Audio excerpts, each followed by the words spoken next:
Sungguhnya di antara dosa besar yang diperingatkan dalam syariat adalah makan dari hasil yang haram. Dan Rasulullah SAW telah mengabarkan akan datang suatu zaman di mana seorang tidak peduli dari mana dia mendapatkan hartanya. La ya'tiyanna 'alan nasi zamanun la yubalil mar'u bima akhadhal mal amin halalin am min haramin. Akan benar-benar datang suatu zaman di mana seorang tidak peduli dari mana dia mengambil harta. Apakah dari cara yang halal ataukah dari cara yang haram, dia tidak mempedulikan hal itu. Ya. Apalagi sampai ada ungkapan yang mengatakan jangankan mencari harta yang halal, cari harta dengan yang haram saja sulit di zaman sekarang ini. Dan ini membuat orang semakin mempermudah untuk mencari harta dengan cara yang haram. Ketahuilah bahwasanya barang siapa makan harta yang haram atau mengambil harta orang lain tanpa hak, maka dia telah terjerumus dalam dosa besar. Kalau kita lihat dalil-dalil yang datang tentang peringatan memakan harta orang lain dengan cara yang haram, maka semuanya datang dengan peringatan yang mengerikan. Contohnya, Rasulullah SAW bersabda, "Ijtanibu sab'an minal mubiqat." Hindarilah kalian dari 7 dosa yang membinasakan. Ini 7 dosa besar yang spesial yang membinasakan, yang sangat berbahaya. Di antaranya Nabi SAW menyebutkan aklur riba, makan riba, wa aklu malil yatim, makan harta anak yatim. Ya, ini menunjukkan makan harta haram merupakan dosa besar. Allah Subhanahu wa taala juga berfirman, "Innal ladzina ya'kuluna amwalal yatama dzulman innama ya'kuluna fi butunihim nara wa sayaslawna sa'ira." Sungguhnya orang-orang yang makan harta anak yatim dengan kezaliman, ya, harusnya anak yatim dia perhatikan, dia bantu, justru dia makan harta milik anak yatim dengan kezaliman, innama ya'kuluna fi butunihim nara. Sungguhnya dia telah makan api dalam perutnya, wa sayaslawna sa'ira, dan dia akan masuk dalam neraka Jahannam. Demikian juga dalam satu hadis Rasulullah SAW mengatakan, ya, man akhadha shibran minal ardi zulman tuwiqahu yaumal qiyamati sab'a aradin.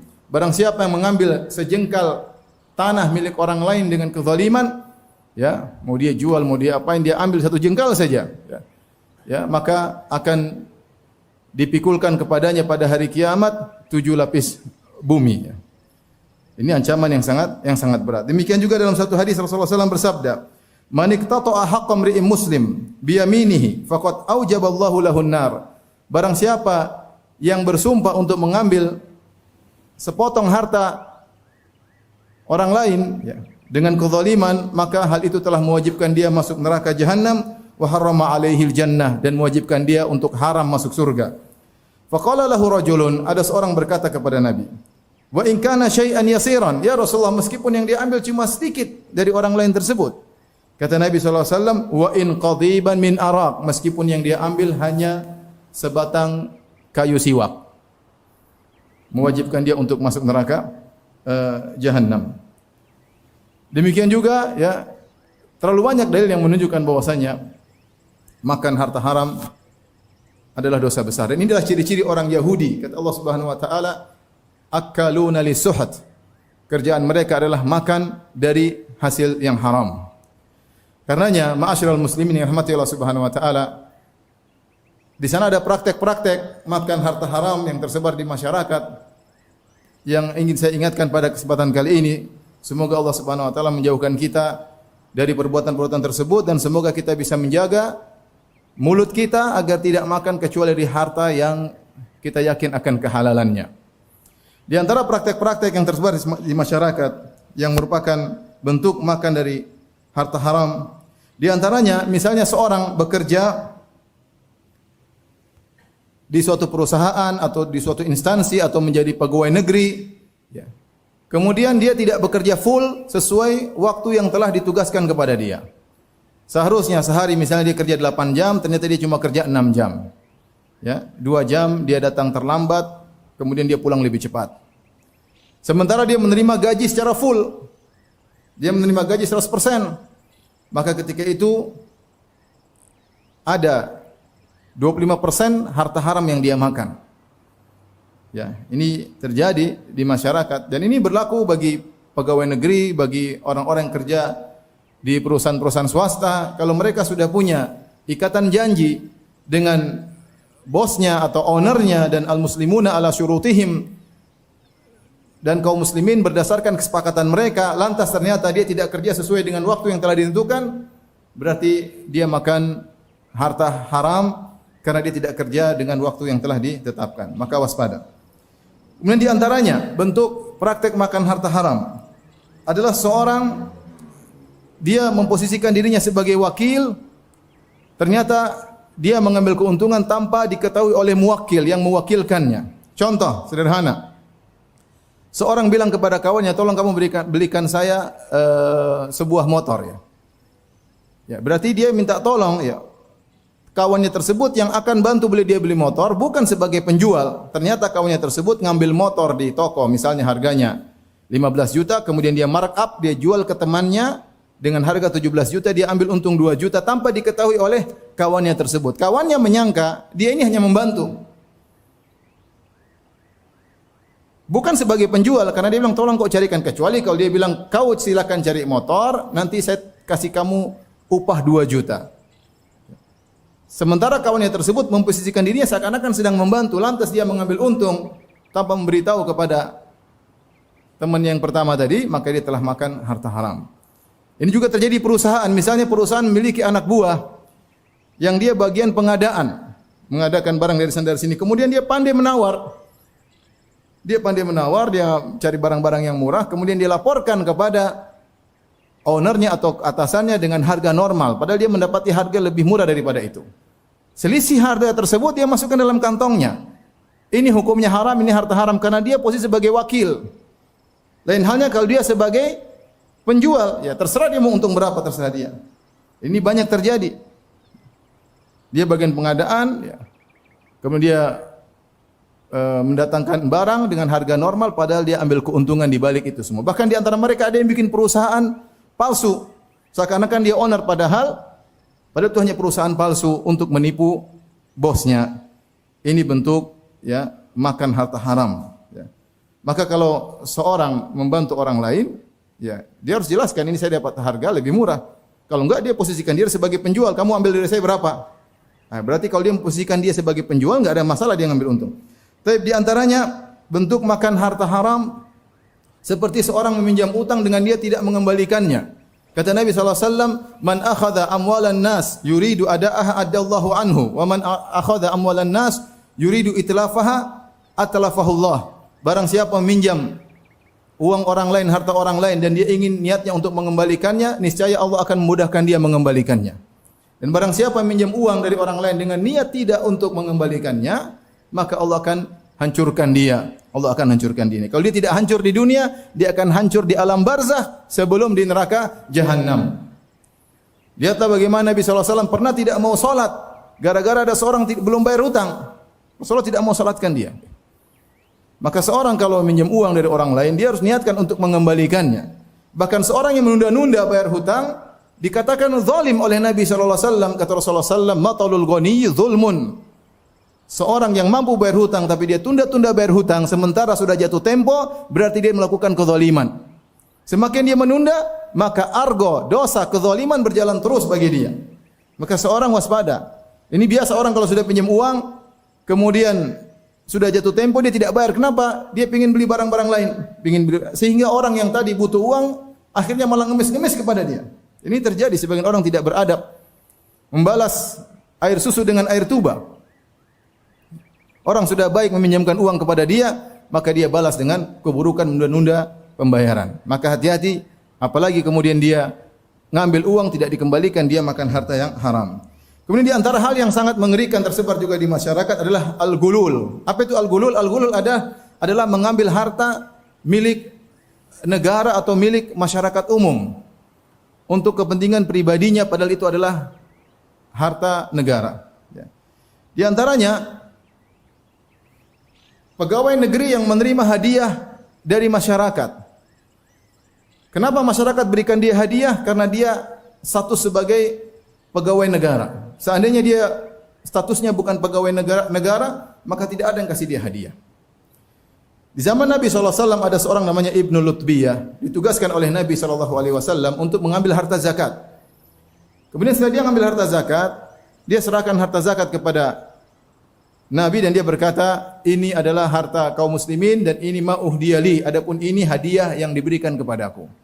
Maka Nabi SAW pun marah, maka Nabi SAW ingatkan, Nabi berkata, halla jalasa fi baiti abihi au ummihi fayanzur ayyuhda ilaihi amla. Coba kalau dia duduk di rumah bapaknya atau rumah ibunya, bukan sebagai status penarik zakat, apakah dia akan dikasih hadiah? Jawabannya tidak. Kenapa masyarakat kasih dia hadiah? Karena dia statusnya adalah pegawai negara, petugas Nabi untuk mengambil harta zakat. Oleh karenanya peringatan kepada PNS atau kepada pegawai-pegawai negeri, pegawai-pegawai negara, ketika Anda melakukan tugas di sana, tugas negara, kemudian masyarakat memberikan harta kepada Anda, itu adalah tidak boleh Anda terima. Kalaupun Anda terima, Anda harus kembalikan kepada negara. Karena Anda dikasih hadiah karena status Anda sebagai pegawai negara. Seandainya Anda bukan pegawai negara, enggak ada yang nengok sama Anda. Masyarakat kasih uang untuk memperlancar urusan, masyarakat kasih uang untuk apalah, maka hukumnya haram dan itu adalah gulul, tidak diperbolehkan. Demikian juga mengambil harta negara. Seperti kisah di zaman Nabi SAW dalam perang Khaybar. Ketika ada seorang meninggal dalam peperangan, maka para sahabat berkata, Masya Allah dia mati syahid. Kata Nabi, tidak. Aku melihat dia di neraka Jahannam. Setelah diperiksa, ternyata dia mengambil burdah, kain yang harusnya itu harta ghanimah. Dia ambil sebelum dibagi. Kain, mungkin berapa harganya sih? Dia ambil sebelum pembagian. Ini gulul, ini harta negara yang berhak membagi negara. Dia ambil sebelum pembagian. Padahal orang yang berjihad berhak untuk mendapatkan ghanimah, tetapi dia ambil sebelum pembagian. Yang harusnya mengatur pembagian adalah negara. Dia ambil sebelumnya, ternyata menyebabkan dia masuk neraka Jahannam. Nabi SAW juga pernah mengutus Ibnu Mas'ud radhiyallahu taala, Abu Mas'ud radhiyallahu taala anhu. Beliau berkata, Intalik Aba Mas'ud wala alfiyannaka yaumal qiyamati taji'u ala dhahrika ba'irun min ibli sadaqa lahu rughaun qad dhalaltahu. Pergilah engkau wahai Ibnu Mas'ud, ambil harta zakat dan saya tidak ingin ketemu dengan kau pada hari kiamat. Jangan sampai aku bertemu dengan kau pada hari kiamat sementara kau membawa onta yang mengeluarkan suara karena kau telah mengambilnya ketika di dunia dari harta bulul. Oleh karenanya tidak boleh seorang mengambil harta negara, ya, karena itu adalah gulul. Di antara bentuk yang berbahaya zaman sekarang adalah korupsi. Ya. Korupsi mengambil harta negara, instansi pemerintah diambil, tanah milik umum diambil, dibuat sertifikat untuk dia karena dia adalah seorang pejabat, memiliki kekuasaan dia ambil. Ini semua kebinasaan bagi dia. Kalau mencuri harta satu orang saja bermasalah pada hari kiamat, apalagi mencuri uang rakyat, apalagi mencuri uang rakyat, apalagi mencuri, ya, aset-aset negara, maka ini dosanya tidak sama dengan orang yang mencuri harta dari satu orang saja. Ya. Kemudian di antara bentuk makan harta haram adalah menerima subsidi yang dia tidak berhak untuk menerimanya. Hati-hati. Kalau ada subsidi dari pemerintah, sementara kita tidak masuk dalam kriteria yang berhak menerima, kita ambil, maka kita telah memakan harta haram. Di antaranya juga yang tersebar para wanita yang mengambil harta suaminya tanpa izin. Benar jika seorang suami tidak memberi nafkah cukup buat istrinya, istrinya boleh ambil meskipun suaminya tidak tahu. Dan dia ambil bil ma'ruf secukupnya yang memenuhi kebutuhan primernya dan kebutuhan primer anak-anaknya untuk sekolah dan yang lainnya. Tetapi jika suami telah memenuhi kebutuhannya, keperluannya, terus dia mengambil harta suaminya, dia gunakan tanpa pengetahuan suaminya, maka dia telah makan dari harta yang haram. Kemudian di antara bentuk makan harta haram, menggunakan harta titipan, diolah untuk kepentingannya. Ingat, beda orang ketika naruh uang di kita dalam status kita pinjam uang sama dia. Kalau kita pinjam uang sama dia, kita boleh gunakan uang tersebut. Pokoknya nanti waktu pelunasan kita lunasi. Lain halnya ketika orang nitipkan uang pada kita. Wadiah, tidak boleh kita otak-atik kecuali dengan izin dia. Kalau dia izinkan berarti statusnya berubah jadi hutang. Kalau dia tidak izinkan kemudian kita olah, kita gunakan untuk ini, gunakan untuk anu, ini hukumnya haram, tidak boleh. Kita menggunakan uang orang tanpa izin. Ya ikhwan, sampai para ulama bahas Jangan menggunakan harta orang tanpa izin. Sampai para ulama menjelaskan ketika kamu di masjid, kamu ingin wudu, jangan pakai sendal orang. Pakai sendalmu sendiri. Sebagian orang tidak mau sendalnya basah, dia pakai sendal orang dibasah-basahin. Ini tidak boleh, hukumnya haram. Tidak boleh. Apalagi mengambil harta orang lainnya. Di antaranya juga adalah tidak jujur dalam menginformasikan barang dagangannya. Betapa banyak para pedagang yang berbohong, ya, bersumpah agar barang dagangannya laku, menutup aib barang dagangan. Ini semua adalah perkara yang haram. Seorang kalau menjual hendaknya dia jujur. Allah akan kasih keberkahan. Kalau ada aib di barang kita, kita sebutkan secara detail. Aibnya begini, 1, 2, 3, 4. Dia tahu kalau dia sebutkan aibnya, barangnya akan jatuh harganya. Akhirnya disembunyikan. Dia berarti makan haram, makan harta haram. Dia telah berbohong kepada sang pembeli. Dan ini banyak dilakukan oleh masyarakat. Di antaranya adalah mengurangi takaran atau timbangan. Dan ini dosa yang pernah membuat suatu kaum binasa, yaitu kaum Syuaib. Dibinasakan oleh Allah Subhanahu wa taala. Kenapa? Karena mengurangi takaran timbangan atau volume. Dan yang terakhir adalah menjual ayat-ayat Allah demi untuk dunia sebagaimana kebiasaan pendeta-pendeta Yahudi. Allah Subhanahu wa taala berfirman, "Innal ladzina yaktumuna ma anzalallahu minal kitabi wa yashtaruna bihi thamanan qalila. Ulaika ma ya'kuluna fi butunihim illa an-nar." Sungguhnya orang-orang yang menyembunyikan apa yang Allah turunkan dari ayat-ayat Allah. Kemudian dengan itu dia membeli, ya, mendapatkan sedikit dari dunia, maka tidaklah mereka makan dalam perut mereka kecuali hanyalah api neraka. Sebagian ustaz, sebagian kiai, sebagian ulama tidak berani berbicara dengan hak, menyembunyikan ayat-ayat Allah, menyembunyikan hadis-hadis Nabi SAW. Bahkan kalau ditanya, dia menghalalkan yang haram demi untuk menyenangkan sebagian kelompok, demi untuk menyenangkan sebagian orang. Akhirnya kedudukannya tetap tinggi di mata mereka. Ketahuilah dia telah makan harta yang haram. Maka seorang berusaha untuk tidak makan kecuali yang halal. Karena barang siapa yang makan haram, dia akan mendapatkan banyak kebinasaan, ya. Banyak keburukan yang akan menimpanya. Di antaranya kita tahu hidupnya tidak akan berkah karena dia makan dari hasil yang haram. Nabi ketika menceritakan tentang dua orang yang melakukan transaksi, kata Nabi SAW, "Wa in bayyana sadaqa wa bayyana buriqat bai'uhuma. Burika fi bai'ihima." Jika dua orang melakukan transaksi dan dia jujur menjelaskan, maka akan diberkahi transaksi mereka. Wa in kadzaba wa katama muhiqat barakatu bai'ihima. Adapun jika mereka bohong dan menutup-nutupi, maka akan dihilangkan keberkahan dari transaksi mereka. Bisa jadi seorang memiliki harta yang banyak dari harta yang haram, tapi tidak ada keberkahan, habis begitu saja, terjebak dalam berbagai macam kemaksiatan. Uang dia gunakan untuk hal yang berhura-hura, semakin membinasakan dia di akhirat kelak. Anaknya jadi kacau, istrinya selingkuh, ya, terkena dengan penyakit yang macam-macam. Itu banyak terjadi. Seorang terpedaya dengan jumlah yang dia lihat, padahal yang penting adalah keberkahan. Jumlah yang banyak dengan berkah tentu lebih baik, tapi sedikit dengan keberkahan itu lebih baik daripada banyak tidak berkah. Jadi yang pertama, Allah akan cabut keberkahan dari kehidupannya. Ini berbahaya. Yang kedua, jika dia makan dari harta yang haram, doanya tidak dikabulkan. Hadis yang masyhur tentang seorang yutilu safar ash'atha akbar yamuddu yadayhi ila sama fa yaqul rabbi ya rabbi ya rabbi. Ya, ada seorang sudah lama bersafar, kemudian rambutnya semerawut, kemudian dia mengangkat kedua tangannya berdoa kepada Allah, ya Rabbku, kata Allah Subhanahu wa taala. Kata Nabi sallallahu alaihi wasallam, wa mat'amuhu haram, makannya haram, wa mashrabuhu haram, minum dari hasil yang haram, wa malbasu haram, pakaiannya dari haram, kendaraannya dari haram, mobilnya dari hasil haram, wa ghudhiya bil haram, kenyang dari harta yang haram, fa anna yustajabu lahu, bagaimana bisa dikabulkan? Makanya orang kalau makan harta haram sulit doanya dikabulkan. Kemudian di antaranya ibadahnya tidak diterima. Ibadahnya tidak diterima. Di antaranya dalil yang sama hadis tadi. Dia berdoa dan doa adalah ibadah dan ternyata doanya tidak diterima. Oleh karenanya para ulama mengatakan barang siapa yang berhaji dengan harta haram, hajinya tidak diterima. Datang dalam sebagian riwayat yang lemah, ya. Ketika ada seorang berhaji dengan harta yang haram, dia berkata, labbaik Allahumma labbaik, ya Allah aku memenuhi panggilanmu ya Allah. Maka dikatakan kepadanya, la labbaika laka wala sa'daik, tidak ada labbaik untukmu. Ya.